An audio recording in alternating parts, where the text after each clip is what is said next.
Avez-vous déjà utilisé des détecteurs d'intelligence artificielle pour vérifier une image ? En ligne, ils sont nombreux, mais leurs résultats ne sont pas toujours très fiables.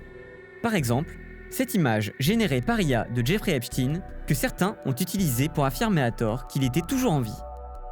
Quand on la passe dans plusieurs outils de détection, le résultat peut prêter à confusion. Nous avons fait le test avec 10 détecteurs accessibles gratuitement. Pour cette fausse photo de Jeffrey Epstein, seuls 3 sur 10 ont confirmé que l'image était générée par IA. Les autres ont affirmé à tort que la photo était réelle. C'est ce qu'on appelle des faux négatifs. Un faux négatif, c'est que le modèle ne détecte pas qu'il y a un problème. Et donc, on peut dire que ce modèle n'est pas à jour, n'est pas adapté pour faire la tâche qu'on lui a demandée. Développer un bon outil de détection d'images, c'est complexe. La majorité qu'on retrouve, c'est un classificateur, c'est-à-dire il classifie entre deux choses.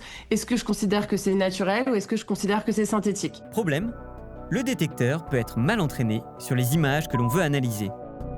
Il peut par exemple être bon pour détecter celles créées par un outil de génération particulier, mais pas par un autre. Attention aussi aux images recadrées ou compressées. La qualité est moindre et la détection devient plus compliquée. Des méthodes plus fiables émergent pour détecter ces contenus. Sur certaines images générées par IA, un marquage invisible à l'œil nu a été directement inscrit dans les pixels au moment de leur création. C'est comme les filigranes qu'on a sur les photos. On peut avoir, quand on achète une photo d'un photographe, le nom du photographe écrit en gros sur la photo. Mais ça, on le voit.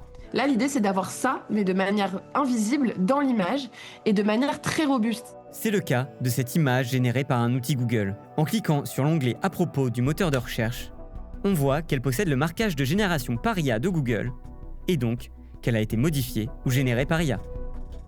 Nous avons contacté les outils de détection utilisés pour cette expérience. Plusieurs ont reconnu ne pas pouvoir détecter l'ensemble des images générées par IA et indiqué qu'ils continuaient d'améliorer leur modèle de détection au fil de l'évolution de ces technologies.